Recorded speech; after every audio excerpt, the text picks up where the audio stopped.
On peut dire que le jury a énormément travaillé, de façon virtuelle, évidemment, parce qu'on n'était pas dans la même pièce. Donc c'est la première fois que je faisais un jury et que j'étais président d'un jury qui n'était pas dans la même énergie, quelque part, même si on était totalement dans cette ligne directrice qui consistait à trouver les meilleurs cas de brand content en France et puis surtout le Grand Prix du brand content 2020. Donc on sait que c'est des conditions particulières, mais je pense qu'on a extrêmement bien réussi à canaliser.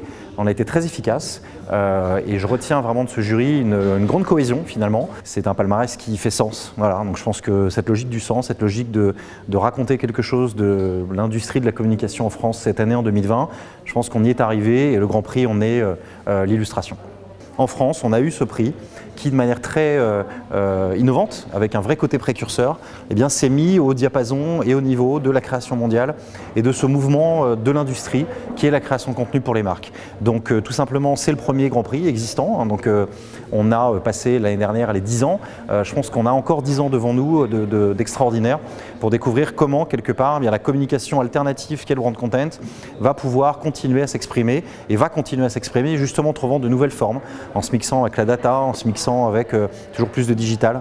Et on a hâte de voir les 9 prochaines années de ce Grand Prix.